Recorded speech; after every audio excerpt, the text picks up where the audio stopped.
रिया के साथ ड्रग्स लेन देन के आरोपों के बाद सामने आए गौरव आर्या। सुशांत को लेकर कह दी है बड़ी बात।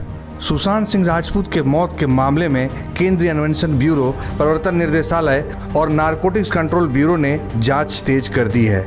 सुशांत मामले में रिया पर गौरव आर्या नाम के कारोबारी के साथ ड्रग्स के लेन देन के आरोप लगे हैं। शुक्रवार को ईडी ने इस मामले में गौरव आर्या को नोटिस भेजा। आरोपों के बाद पहली बार वो कैमरे के सामने आए। गौरव को गोवा एयरपोर्ट पर कैमरे में कैद किया गया। इस दौरान जब उनसे सुशांत केस को लेकर सवाल पूछा गया तो उन्होंने कहा, मेरा इस केस से कोई कनेक्शन नहीं है, मैं सुशांत सिंह राजपूत से कभी नहीं मिला।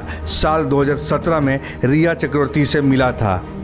इससे पहले शुक्रवार को ईडी की एक टीम गौरव आर्या के गोवा के अंजुना स्थित होटल पर पहुंची। हालांकि मौके पर वह नहीं मिले थे। इसके बाद टीम ने होटल पर नोटिस चिपकाते हुए उन्हें 31 अगस्त से पहले एजेंसी के सामने पेश होने के लिए कहा। एनसीबी ने सुशांत सिंह राजपूत के मामले में ड्रग्स का एंगल निकलने के बाद आरोपियों के खिलाफ मामला दर्ज किया है। मीडिया रिपोर्ट्स की माने तो एनसीबी ने नारकोटिक्स, ड्रग्स और साइकोट्रोपिक के अधिनियम की धारा 20B 28 और धारा 29 के तहत सुशांत सिंह राजपूत की गर्लफ्रेंड रिया चक्रवर्ती, उनके भाई सौविक, गौरव आर्या, जया शाह और सुशांत के पूर्व मैनेजर श्रुति मोदी के खिलाफ मामला दर्ज किया है।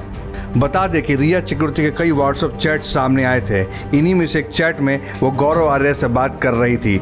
2017 में गौरव को भेजे मैसेज में दोनों के बीच प्रतिबंधित ड्रग्स को लेकर बात हुई थी। इस चैट के सामने आने के बाद माना जा रहा है कि गौरव आर्या ही वह ड्रग पैडलर है जो रिया और सुशांत को ड्रग्स सप्लाई करते थे।